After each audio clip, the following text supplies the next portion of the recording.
Hi Pisces! This is Pisces Hub. Welcome to my channel. So for today's video, gagawa tayo ng daily reading for Pisces para sa araw na ito. Okay? So this is a timeless reading po. So kahit anong araw, buwan, taon mo ito napanood, basta tugma sa sitwasyon mo, take mo lang. Okay? So gamitin natin itong tarot card. Alamin natin kung ano yung magiging gabay, advice, mga posibleng mangyari for Pisces sa araw na napanood niya ito. Okay? Reminder lang po na ito ay general reading po. So, pwede pong mag-resonate, pwede pong hindi. And, welcome po ang lahat ng gender, babae, lalaki, LGBT, ay pwede po sa feminine or masculine na energy. Kahit sino, pwede po sa lahat po. Okay? Kahit anong gender ka man, basta tugma sa'yo, take lang.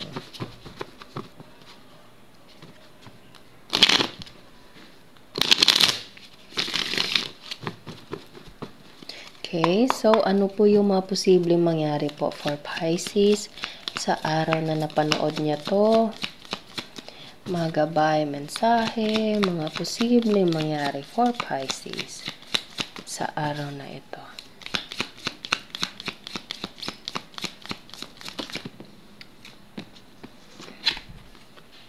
Oh, 5 of Cups. Okay, so there's something na trying to fix.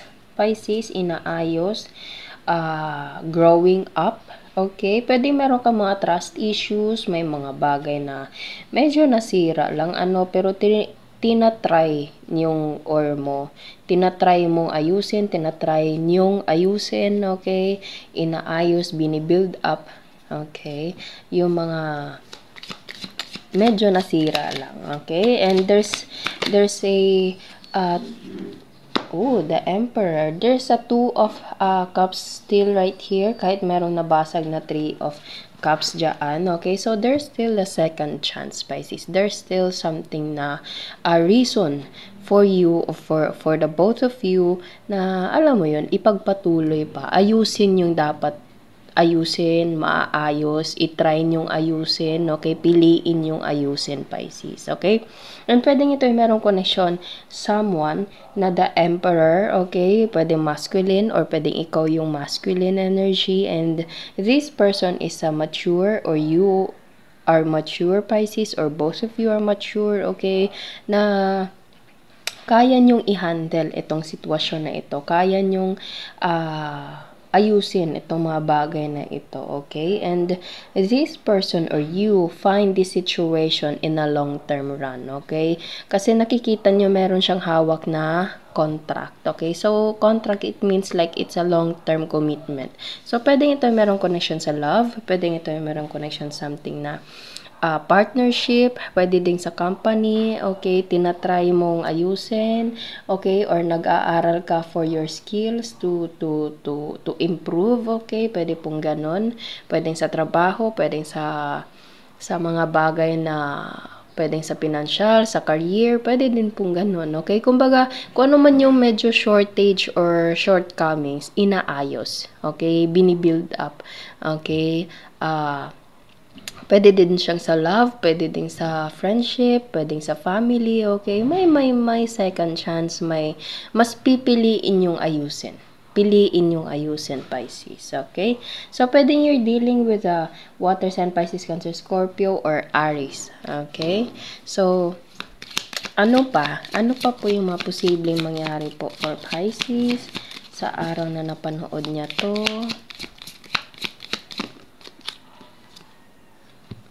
A 5 of Wands. Yes, meron ngang parang a little bit of away, Pisces. Merong arguments. Pwedeng meron itong connection sa trabaho. Meron itong connection someone or people, okay? Na, alam mo yun, hindi kayo nagtutugma. Hindi naman sa hindi nagtutugma. May mga kailangan lang pag-usapan na medyo nagiging nagiging mainit yung pag-uusap na iyon, okay? So, pero at the end of the day, mas pinili nyo or pipiliin yung ayusin, Pisces. Itong dalawang 5 dito, 5 of Cups and 5 of Wands, hindi siya ganun kagandahan, pero at the end of the day, inaayos nyo pa rin. And this the Emperor right here in the middle of these two cards na medyo tinatry niyang ayusin, inaayos niyong dalawa, inaayos niyong lahat, okay, binibuild up,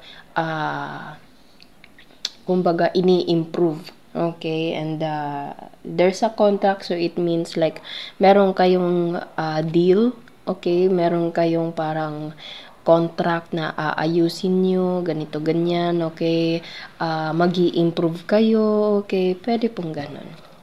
Okay. And maganda yon actually, maganda yon. Kung sa love life man to, Pisces, it's so normal. Normal lang pong ganun na ups and downs. Pero, yun nga, piliin nyo pa rin kayong dalawa sa huli, Pisces. Piliin nyo pa rin na magkasama.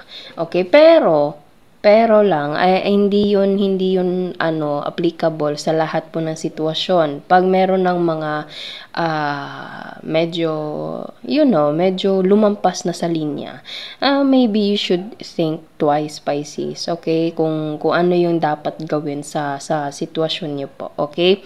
So, yeah, depende lang po yan sa sitwasyon nyo, Pisces. Take nyo lang kung saan mag-resonate, pero wag nyo pong kalimutan na mahalin at respetuhin yung sarili and yung taong dinidil nyo po.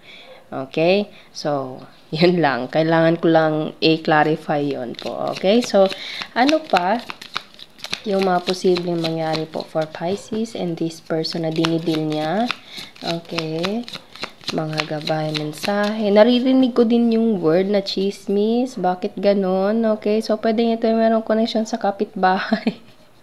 Meron itong connection doon or mga tao na dinidil kasi meron tayo ditong 5 of Wands, maraming kamay. Okay, pero merong isa or merong pwedeng hindi naman isang tao. Pwede may tao or may mga tao na pipiliing ayusin, pipiliing makasama pa rin.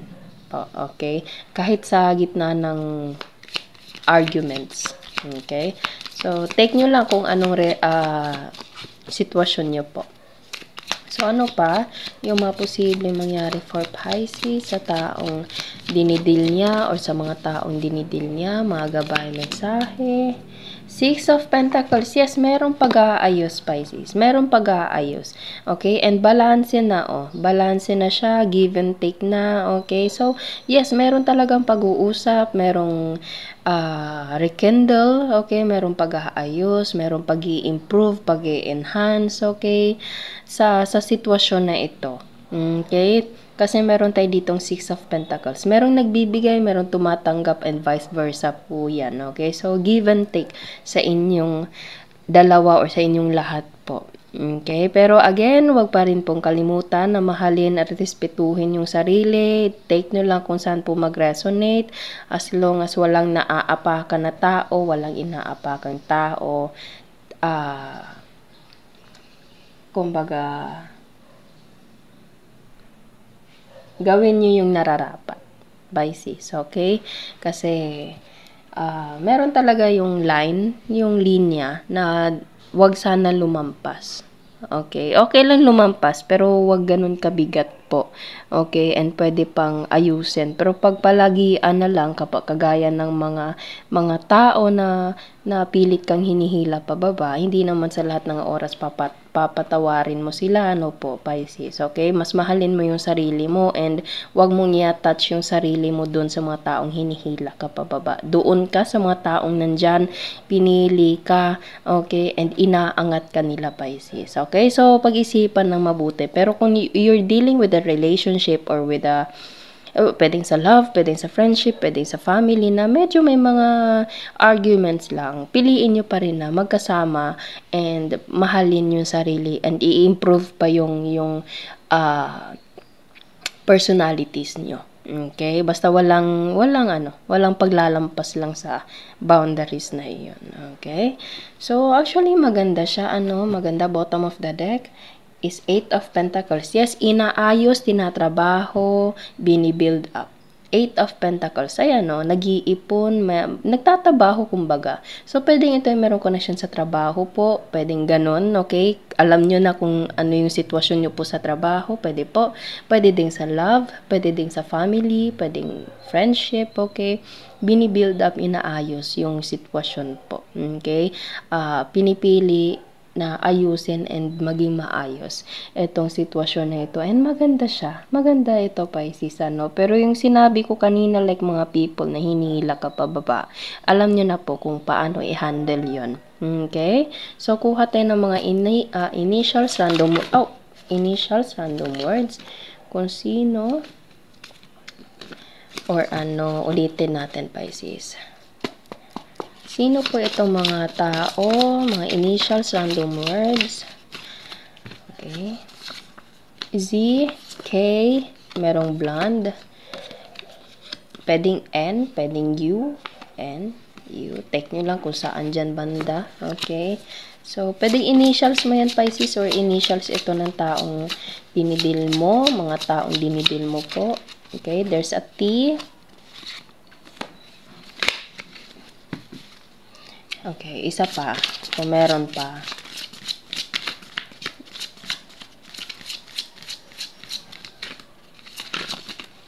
Okay, medyo ano ngayon sa pag-flip, ano, I, O, and N. Okay, so it means letter U to siya.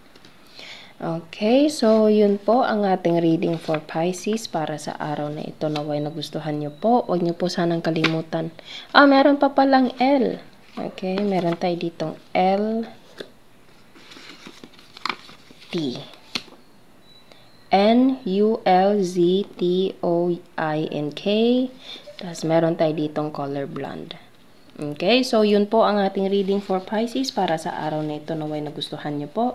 Huwag nyo po sanang kalimutan na mag-like at mag-subscribe po sa ating channel and click the bell button para ma-notify po kayo sa next videos na i-upload natin. Okay, so thank you, Pisces, and God bless!